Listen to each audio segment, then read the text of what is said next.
life, every day, late at night, not okay.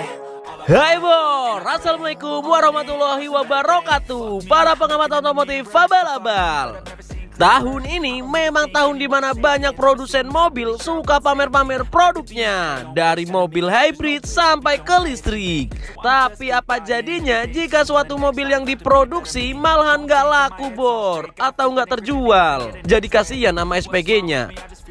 Maksudnya sama pabriknya. Ya, kali ini gua akan berikan kalian dagelan otomotif tentang 5 mobil yang gak laku di pasaran Indonesia.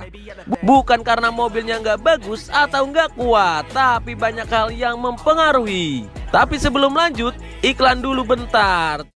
Bor, gua cuma ngomong sekali dan singkat. Jika kalian butuh cuan cepat dan bingung jual mobil tak kunjung terjual, jual saja di Karsam. Caranya gampang kok. Tinggal lu buka websitenya Karsam atau klik linknya ada di deskripsi.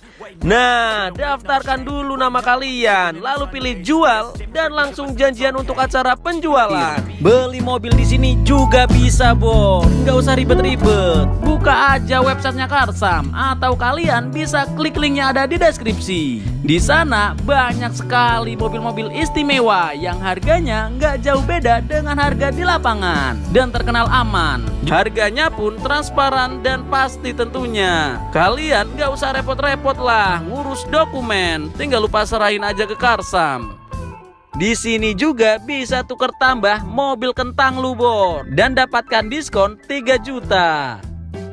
Dan enaknya beli mobil di Karsam, mereka menjamin 1 tahun garansi, entah itu dari mesin sampai sekecil apapun. Ya, mobil-mobil di sini sudah melewati inspeksi 175 titik bor. Dan jika kalian orangnya labil, dikit-dikit latah, pihak Karsam memberikan jaminan 5 hari uang kembali jika kalian berubah pikiran untuk beli. Jadi tunggu apa lagi? Klik link yang ada di deskripsi dan jual mobil kalian. Karsam, bip bip.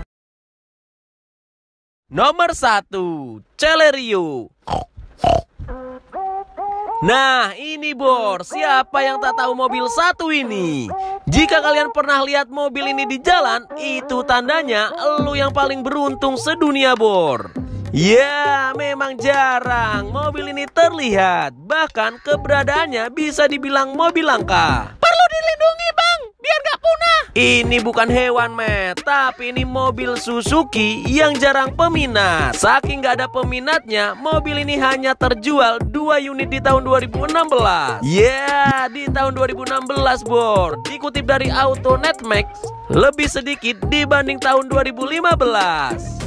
Padahal kalau lihat desain nggak burik-burik amat bor. Bukan karena SPG-nya kurang gatel, tapi memang spesifikasi mobil ini terasa nanggung.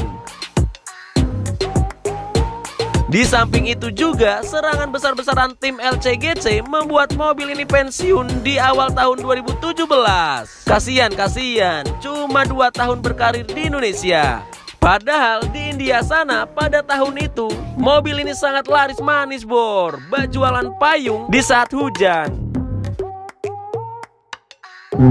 Nomor 2, Suzuki Cia. Waduh, Suzuki lagi bor. Emang langganan ini Suzuki, masalah suntik menyuntik mati. Suzuki Ciaz sempat masuk Indonesia tahun 2015 sebagai pesaing Pok City. Tapi sayang, umurnya nggak ada yang tahu bor. Mobil ini malah disuntik mati gara-gara kurang peminat. Hal itu bisa dilihat dari data Gaikindo bahwa sejak Januari hingga Juni 2018 tidak ada satupun unit Ciaz yang didistribusikan ke dealer. Bisa dibilang penjualannya telur dadar bor. Udah gua bilang bor, bukan salah SPG-nya yang kurang gatel, tapi selama desain-desain Suzuki masih condong ke nehi-nehi, sangat sulit untuk bersaing di Indonesia. Nomor 3, Mazda VX-1. Nah, bikin mumet lagi ini bor. Niat mengikuti jejak Suzuki dengan MPV-nya, mobil ini malah nyungsep sendiri. Bagaimana tidak, penjualannya yang kurang jelas dan minim peminat, mobil ini nyerah dan dinyatakan untuk pensiun. Padahal untuk masalah promosi, nggak kalah sama mbak-mbak SPG jualan HP yang goyangnya bikin halu. Promosi mobil ini pun besar-besaran sampai ikut pameran. Tapi bagaimana lagi, Bor? Warga Wakanda itu susah ditebak. Padahal jika disandingkan dengan Suzuki RRR, mobil ini lebih terlihat mewah. Dikutip dari data Gaikindo, World Sales sepanjang tahun 2013, Mazda VX-1 ini cuma terjual 602 unit. Beda dengan Suzuki R3 yang lebih gacor dan sudah tembus 55.308 unit di tahun yang sama. Nomor 2, Chevrolet Tavera.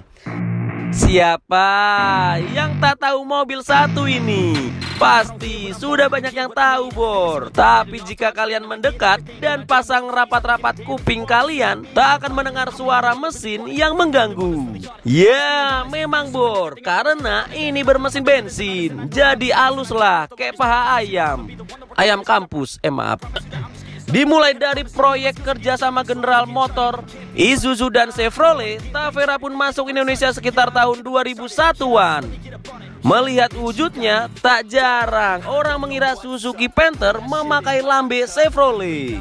Untuk masalah penjualan, mobil ini kalah telak dengan saudara kembarnya, si Panther. Ya, jelaslah orang-orang lebih suka suara diesel walaupun berisik sekalipun.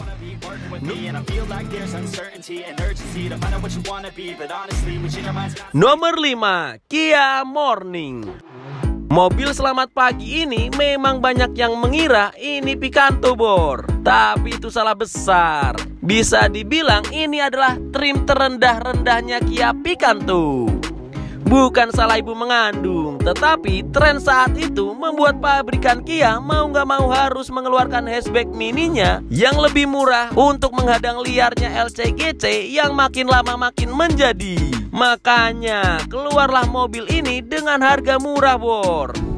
Tapi sayang, semua itu berdampak pada fitur yang membuatnya terasa nanggung. Bisa dibilang penjualan mobil ini tak sengacir kencing si Mehmet, Bor. Ngacir kalau lihat yang bening. Kebiasaan, gak bisa dikendalikan ini orang. Sejatinya Kia Picanto pernah merasakan manisnya pasar Indonesia, Bor. Tapi tahun-tahun berganti, penjualan mobil ini ya sangat memprihatinkan.